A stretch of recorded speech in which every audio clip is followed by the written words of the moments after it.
Hürmetli vatandaşlık siyen davamlaştırmaz.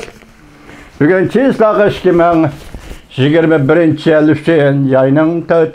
günü vatandaş.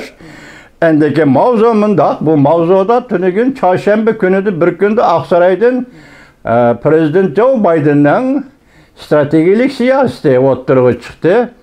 Onun dinken Amerika Koşmuş Ştatları Devlet İşler Katibi Antony Blinken'in Aksaray, hazır yeni hükümetinin siyaseti oturuğa çıktı. Her işki siyasette Uygur meselesi var.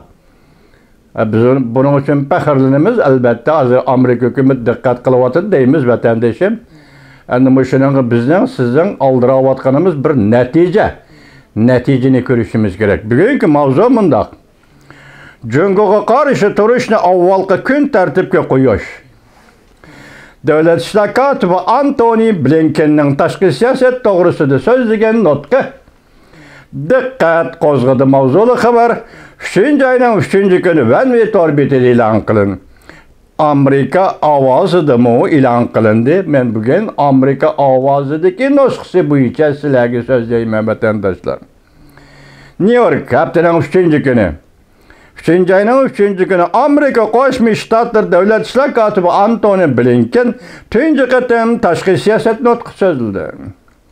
Devlet İşler Katibi Amerika tashqi siyosatının 8 türlük özellikini yoki oldin qatorda qo'yilgan siyosatlarni so'zlab o'tdi. Bunun ichidagi birisi Jungoning xristianlarga taqobil turish.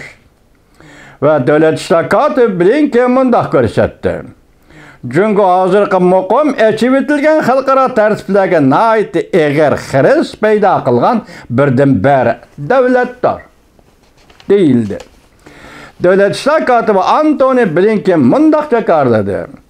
Jungo 21. asrda biz duch kelgan intayin zo'r geopolitik sinoqdir. Devlet İşler Katibi Antony Blinken yana mundaq ko'rsatdi. Bazı başka devletler Amerika xiris paydo qildi, masalan jumladan Rossiya, İran, Çavuşen, lekin Jungo paydo qilgan xiris bularga o'xshamaydi. Devlet İşler Katibi Blinken mundaq ko'rsatdi. Jungo iqtisodiy va diplomatiya hamda harbiy ishlar va texnika amaliy kuchi bilan muqimlikqa va echib etilgan xalqaro tartibga, sistemaga ve biz barlığımız ümit kıladigan şu şekilde aylanıp turgan dünyadaki qoida nizamlarga ve qimmat qarashlarimiz ve münasebetlerimizge intayin zo'r xiras e'lon qildi. Bu en ahırda Amerika xalqining manfaatiga xizmat qiladi. Yuqori qimmat qarashlari Amerika xalqining manfaatiga xizmat qiladi ve Amerikaning qimmat qarashlarini aks ettiradi. Devlet İşler Katibi Blinken mundaq dedi. Washington Beijing bilan qilishga tegishlik bo'lganda raqobatlashadi. Raqobatlashishga tegishlik bo'lganda raqobatlashadi. Bo'ladigan chaqda yoki vaqti kelganda bo'lsa hamkorlashadi. Zarar topilganda qarshilashadi.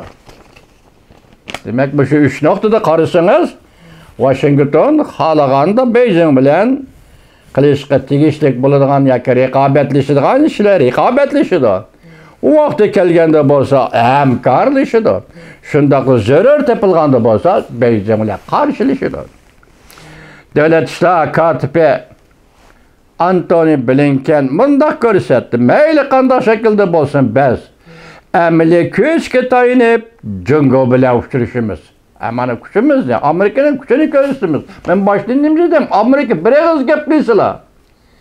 Hozir Xinjiangdagi barliq masala, Uyg'uristondagi barliq masala bir og'iz gap. Devlet İşler Katibi Antony Blinken ta'kidlab turib mundaq ko'rsatdi.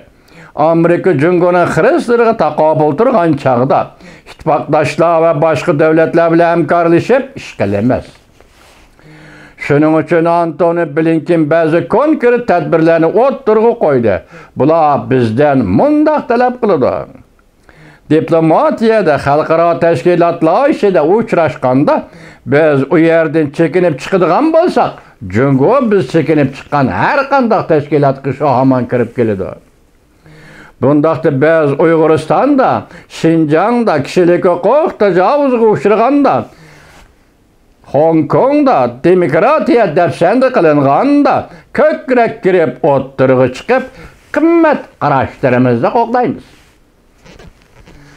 Agar biz bunda qilmaydigan bo'lsak, Jungo qo'rqmay bu sohalarda dadilla qolay ishlaydi. Devlet İşler Katibi Antony Blinken 8 türlük oldun yurar diplomatik siyaset nime? Dedi ve bunu yolga koydu. Juqumluq virusini çekindirish birinchi. İqtisodni qayta qurish ikkinchi. Demokratik tuzumni qayta yangilash uchinchi. Davomini anglaysiz vatandosh.